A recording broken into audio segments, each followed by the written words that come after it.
G'day and welcome back to the channel. So I went to Vivid 2023 in Sydney. It's a big light festival, and talk about busy. The bloody city was so busy. It was nice to actually go into the botanical gardens this year, doing something a little bit different. It was $40 to get in, but you could access the botanical gardens, which is the first time it's ever been done, and it was pretty tranquil and surreal actually. So I went and just took some photos with my EM1 Mark II, and I had my 12 to 40 Pro lens. I thought at 2.8 that's probably the best aperture with the best lens to get the low light, but I still struggled. Okay, so let's get into it and we'll go for a little walk. So sit back and enjoy the light spectacular.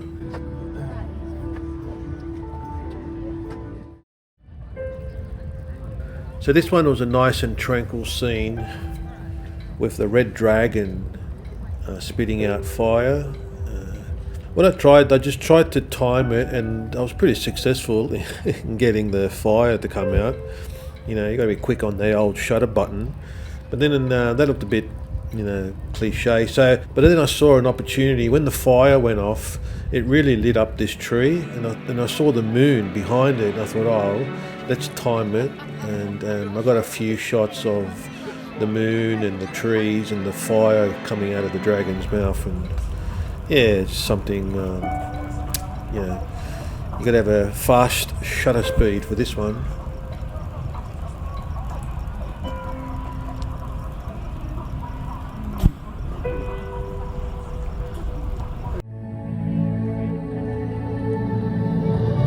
There was various installations of tulips and flowers and statues and stuff.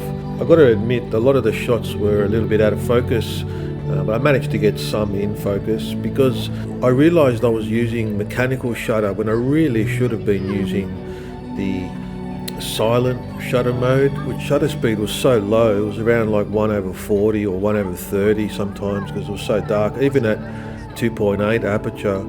And I should have used that shutter shock aperture setting as well, the one with the little diamond.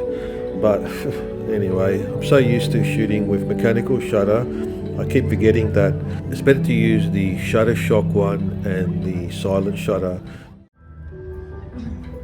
A lot of the installations were pretty cool, but it was hard to kind of isolate them from all the infrastructure that was around it, like the poles and that was setting it up.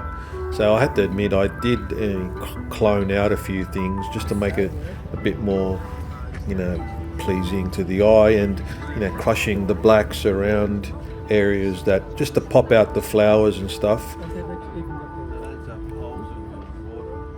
Now my brother used his iPhone, I think it's iPhone 14, and it's pretty good for events like this because it's good at low light. I did notice a little bit of motion blur. I guess that's probably just from the low light and holding a phone in your hand. You're not going to get that stabilization. But yeah, iPhones and phones in general are really good for days, for nights like this.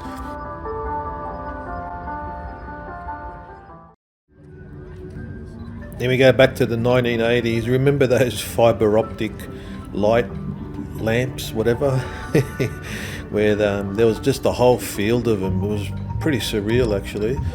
While I was photographing, I saw a lady put her hand on one of them, and I thought, oh, that would be a really good photo. And that one actually turned out really nice, probably one of my favorite photos of the night.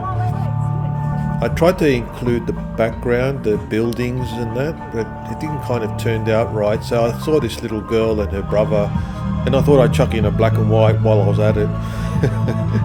Actually turned out pretty good, the black and white one.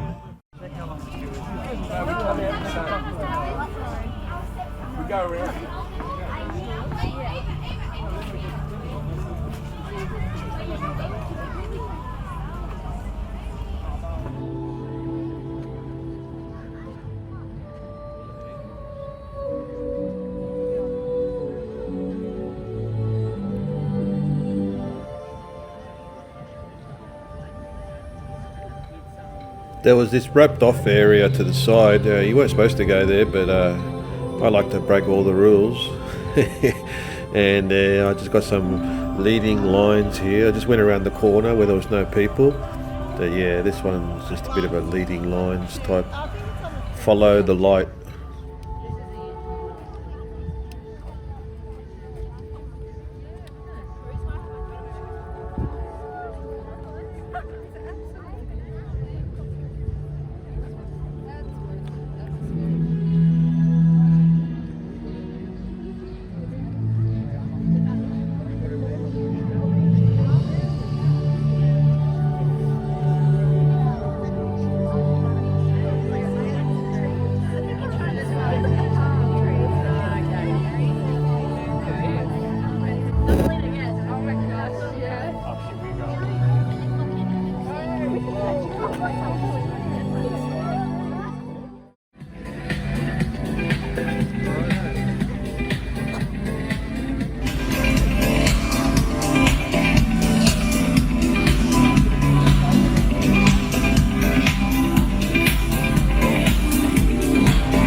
Go in the beat.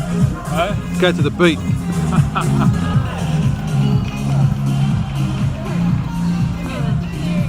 That looks pretty cool. Ready, set, go. Now this next bit was pretty trippy. The lights were just like full on coming at you and going to the music. I didn't really take a photo because it was just a blob of light, but this tunnel bit here now are absolutely amazing. It was like walking through a cathedral of lights. I don't know, it was really cool. I thought I'd do a silhouette because there wasn't much else I could do with it because there's so many people. And also there's a little feature on Lumina Neo called Magic Light, and it's like AI, and it turned a few of the lights into like starbursts. Bit of a gimmick, but it turned out alright. I didn't mind it actually. This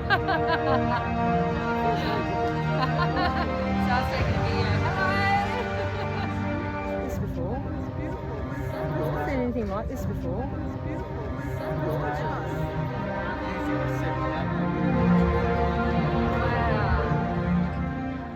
Where you need a phone. Trying to film with the Olympus and it's just way blown out and I can't get any computational phone. What are you doing? I'm trying to see what the phone user's doing, and the phone user wins. The phone photographer wins. The city is really nice anyway during Vivid, even without the lights. So I thought I'd just sneak in a few extra street photography photos while I was out anyway. So we thought we'd finish the night at the Intercontinental. There's a rooftop bar with really spectacular views. The margaritas were like $50, so that was awesome. It was very posh, but the views were worth it anyway. So here's a few photos from around there.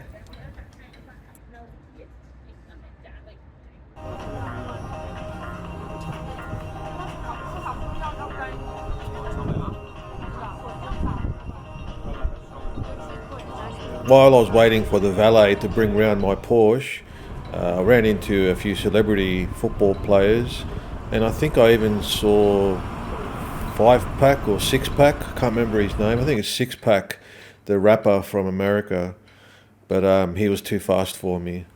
Anyway, thanks for watching.